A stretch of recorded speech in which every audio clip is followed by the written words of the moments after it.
Today this morning we're going to go for a walk around the garden to find some twigs that we can use to make silver clay twig rings. Let's get on with it. So when we're looking for twigs, we want to look for something that is relatively straight, because it'll help with making the mould. But also you want some details in there, some of these little knobbly bits, technical term, because they will translate into the ring and give it more texture and more interest. So I'm just going to take the dead bits, because they'll be easier to work with. And this one's quite nice. Might be a bit chunky, but it is quite nice and straight. These look rather nice. It's skinny, but this one is good. These are nice. Nice little details.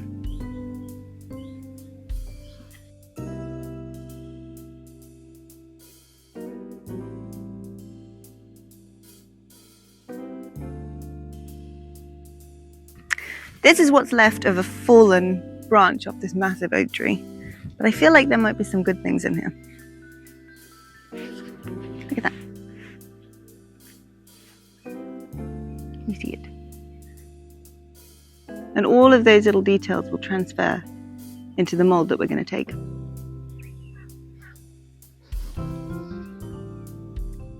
We're going to take a selection to make some wider rings and some skinny rings. So obviously, when you're searching for your twigs, decide whether you want something really textured or quite smooth, if you want a chunky ring or a skinny ring or a bunch of skinny rings. Obviously, it's up to you.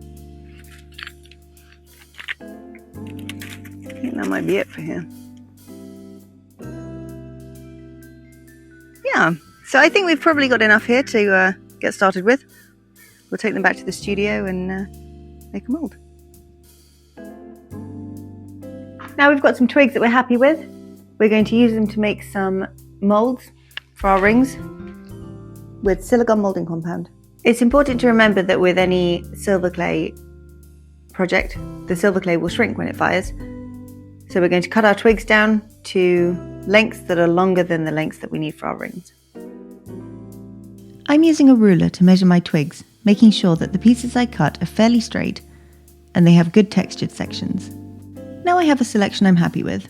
We can prepare some moulding compound. I'm using silicone today. It's nice and easy to use. Just mix the blue and the white parts together with your fingers until you have an even colour throughout, and you're ready to make your mould.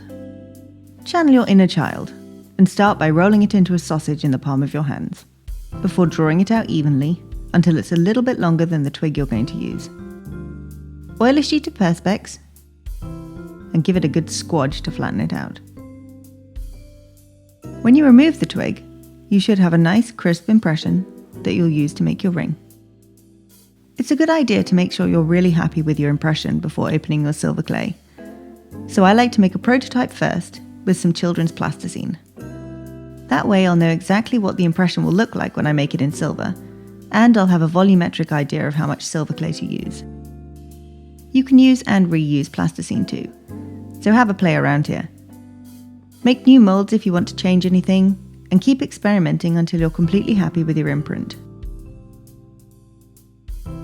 Grab yourself a ring mandrel and mark on it the size of the ring you want to make with a permanent marker. Wrap a piece of baking parchment around the mandrel over the line you've just made and secure it into a vise. Now we can finally break open the silver clay. Obviously, it's the moment we've all been waiting for. Using the same technique as before, press the silver clay down into the mould and trim off any excess with a craft knife or a scalpel. I'm creating the ring shape while the clay is still wet by bending it around the ring mandrel over the baking parchment, where I'll leave it to dry. We'll be back tomorrow to see how it's looking, but now it's time to head back outside and see what mischief the dogs are getting up to. Join us next time, where we'll be firing and finishing our twig ring. A bientôt!